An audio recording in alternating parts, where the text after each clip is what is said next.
Hello students, morning, how are you. आइए हम आज आप लोगों को पढ़ाते हैं हिंदी व्याकरण स्टैंडर्ड 4 के लिए। मेरा क्वेश्चन है भाषा, जिसको हम इंग्लिश में लैंग्वेज बोलते हैं। तो हम भाषा किसे कहते हैं, आइए देखते हैं।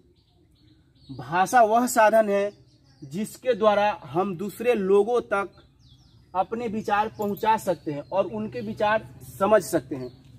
यानी हम अपनी बात दूसरों को कहते हैं और दूसरे की बातों को हम समझते हैं। जब हम बैठकर एक दूसरे से बात करते हैं और एक दूसरे की बात को समझते हैं तो क्या हो जाता है, वो भाषा हो जाता है।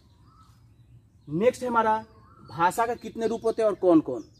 तो भाषा के मुख्यतः 2 रूप होते हैं। मुख्यतः मीन्स मेन, उसका जो मेन रूप होता है वो 2 होता है, मौखिक भाषा और लिखित भाषा। मौखिक भाषा किससे कहते हैं, मेरा क्वेश्चन है मौखिक भाषा किससे कहते हैं। जब हम अपने मन की बात को बोल कर कहते हैं, जब हम अपने मन की बात को बोल कर कहते हैं और अन्य लोग सुनकर समझते हैं, अन्य मतलब दूसरे लोग सुनकर समझते हैं, तो उसे मौखिक भाषा कहते हैं। जब हम किसी को अपनी बात कहते हैं, जब शेयर करते हैं अपनी बात को, बोल कर करते हैं और वो आदमी हमारी बात को सुनता है और समझ जाता है कि हम क्या बोलते हैं, तो वो भाषा का मौखिक रूप कहलाता है।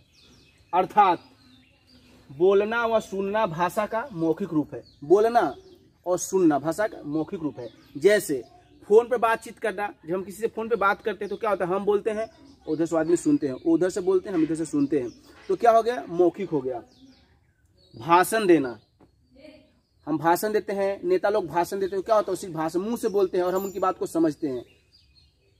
कहानी कहना, हम कहानी भी सुनते हैं, तो क्या होता है, कोई हमको सुनाते हैं और हम सुनते हैं।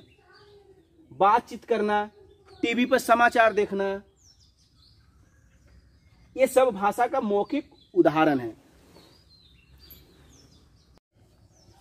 तो आइए नेक्स्ट क्वेश्चन है हमारा लिखित भाषा।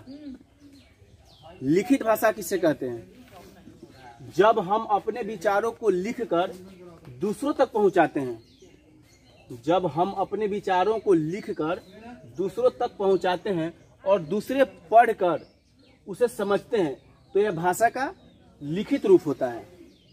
अर्थात लिखना व पढ़ना, लिखना व पढ़ना भाषा का लिखित रूप होता है।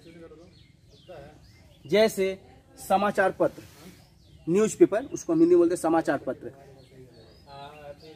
समाचार न्यूज़पेपर को हम पढ़ते हैं तो क्या होता है, वो लिखा हुआ रहता है, तो क्या होगा, लिखित हो गया।